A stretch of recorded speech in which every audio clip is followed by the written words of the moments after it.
안녕하세요. 이번 시간은 고린도 후서입니다. 먼저 고린도 후서의 배경에 대해 살펴보겠습니다. 헬라어 성경은 프로스 코린시우스 베타, 즉 고린도인들에게 보낸 두 번째 편지입니다. 바울이 3차 선교 여행 중 에베소에서 사역할 때 고린도 전서를 기록한 후 에베소를 떠나 드로아를 거쳐 마게도냐로 갑니다. 고린도 후서는 마게도냐의 빌립보 지역에서 기록했으며 이때가 대략 AD 55년 가을 무렵이나 56년경으로 봅니다. 따라서 본서의 저자 역시 사도 바울입니다. 고린도 후서의 기록 목적을 보겠습니다. 바울의 여러 통의 편지에도 고린도 교회 성도들의 변화가 보이지 않자 바울이 다시 한 통의 편지를 써서 디도편에 보냅니다. 디도편에 보낸 이 서신은 신약 성경에는 없지만 2장 4절에 눈물로 너희에게 썼노니라는 표현으로 보아 혹독하게 쓴 편지였을 것으로 봅니다. 그래서 이 편지를 눈물로 쓴 편지로 불립니다. 혹독하게 써서 보낸 편지에 대한 고린도 교회 성도들의 대답이 궁금했던 바울은 전전긍긍하다가 데메드리오의 폭동으로 에베소를 떠나게 됩니다. 그러다 마게도냐 빌립보에서 디도를 만나 그동안 염려하고 걱정했던 고린도 교회의 소식을 듣습니다. 뜻밖에도 세 번째 눈물로 쓴 편지로 인해 고린도 교회 성도들이 회개하고 돌이켰다는 반가운 소식을 듣게 됩니다. 그래서 바울은 자신이 너무 혹독하게 질책한 세 번째 편지에 대한 미안함과 고린도 교회 성도들에게 위로의 말을 전하고 자신의 사도직 권위에 대한 변호, 예루살렘 교회를 위한 구제 헌금을 독려하는 동시에 헌금에 대해 오해를 설명하기 위해 네 번째 편지로서 고린도 후서를 쓰게 됩니다. 고린도 후서의 구성을 살펴보겠습니다. 고린도 후서는 크게 세 부분으로 나눌 수 있습니다. 고린도 후서 1장부터 7장까지는 바울 자신에 대한 오해와 사도권에 대한 설명, 8장부터 9장은 예루살렘에 보낼 헌금에 대한 권면, 10장부터 13장은 자신의 사도직 권위에 대한 변호입니다. 고린도 후서의 핵심어는 화해입니다. 그리스도의 십자가 죽음이 화해의 핵심이라는 바울의 가르침이 본서에서 가장 아름답게 표현되었습니다. 화해는 고린도 교인들이 그리스도 안에서 성숙했을 때 누리는 열매입니다. 고린도 후서의 특징에 대해 알아보겠습니다. 고린도 후서는 바울 서신 중에서 목회자로서 바울의 모습뿐 아니라 자기 고백이 가장 웅변적으로 묘사된 성경이고 또한 한 인간으로서의 바울의 모습이 가장 잘 나타난 성경입니다. 고린도 후서는 서신 자체가 독특하고 뛰어난 문학 작품이라고 할 수 있으며 어떤 편지의 경지를 뛰어넘어 바울 자신의 마음을 솔직하게 고백하는 인간 바울의 풍부한 감정을 잘 보여줍니다. 사도 바울의 서신 다수가 교리에 초점이 맞춰져 있다면 고린도 후서는 고린도 성도들과의 관계에 있어 실천에 중점을 둔 책이며 그들에 대한 사도 바울 자신의 사랑을 잘 표현한 성경이라고 볼 수 있습니다. 고린도 전서가 객관적인데 반해 후서는 주관적으로 볼 수 있으며 목회자 바울이 자신을 오해하는 성도들에게 끝까지 그들을 설득하는 참 모습을 엿볼 수 있습니다.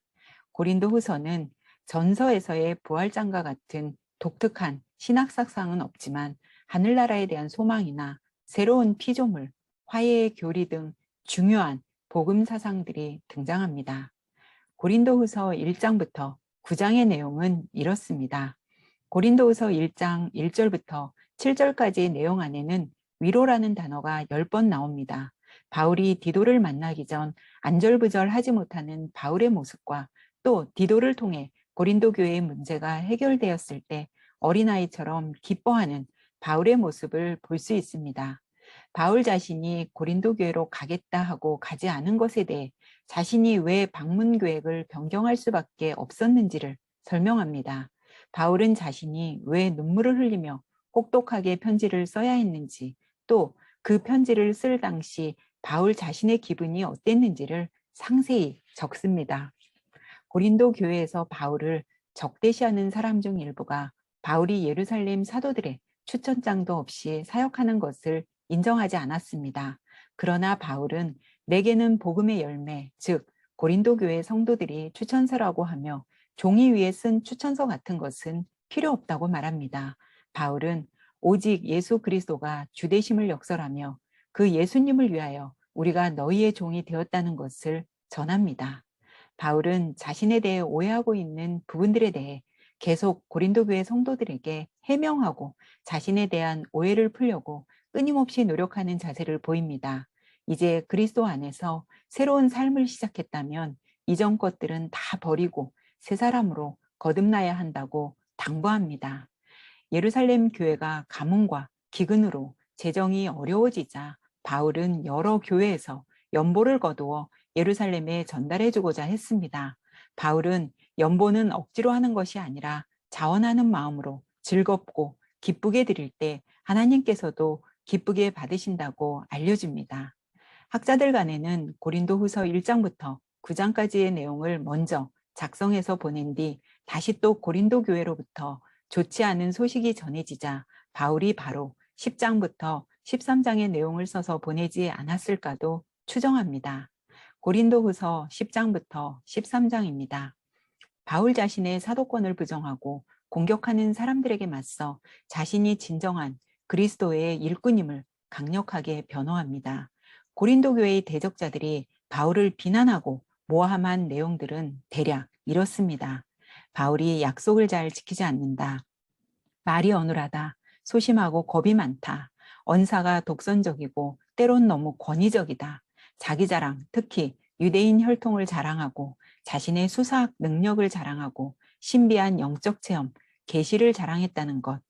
역사적 예수를 본 적이 없고 공식적인 추천서 없이 이곳저곳 선교를 하러 다닌다. 외모가 볼품없다. 글에는 힘이 있지만 말은 형편없다.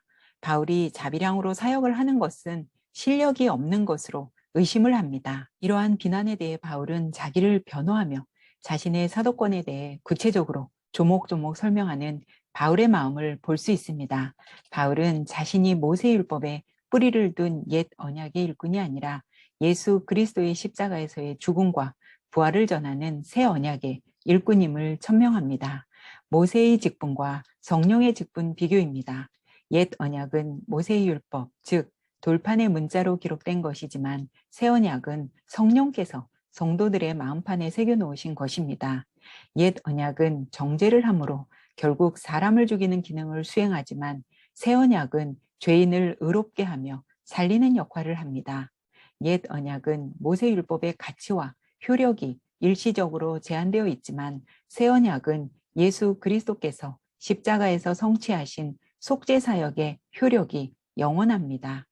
옛 언약과 새 언약의 가장 큰 차이는 보이는 것과 보이지 않는 것입니다.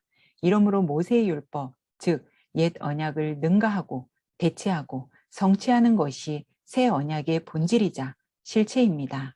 자연적 몸과 부활 이후에 얻게 될 신령한 몸을 비교합니다. 이 땅에서 부모에게 물려받은 육체는 일종의 천막과 같으며 영원하지 않은 반면 예수 그리스도께서 재림하실 때 받게 될 부활의 몸은 하늘에 있는 큰 주택과 같으며 영원합니다. 이미 구원받은 성도는 예수 그리스도 안에서 새로운 피조물로 거듭나기 때문에 옛날 방식의 기준대로 살면 안 된다고 당부합니다. 사도 바울은 사도로서 모진 고난과 역경을 받았지만 그럼에도 불구하고 자신은 새 언약의 일꾼으로 부름받은 자라는 확고한 정체성을 갖고 있기 때문에 낙심하지 않는다고 합니다. 그로 인해 사도 바울을 포함한 하나님의 일꾼들에게는 구원을 얻는 생명의 향기가 나지만 멸망받는 자들에게는 죽음의 냄새가 난다고 합니다. 사도 바울이 고린도후서 13장 13절 마지막에 서술한 주 예수 그리스도의 은혜와 하나님의 사랑과 성령의 교통하심이 너희 무리와 함께 있을지어다의 축원 기도문은 이후 기독교 교회의 공식 예배 축도문이 되었습니다. 바울을 대적했던 많은 사람들은 그들이 보는 세상적 기준으로 보았을 때 바울이 형편없는 사람이라는 것이었습니다. 그러나 바울은 오히려 자신의 연약함을 통해서 하나님의 강하심이 나타났기 때문에 상관하지 않으며 영원한 하나님 나라의 상급을 소망하면서 사도로서 자신이 이 땅에서 당연히 누릴 수 있는 권리도 기꺼이 포기했다고 하며 고린도후서는 끝을 맺습니다.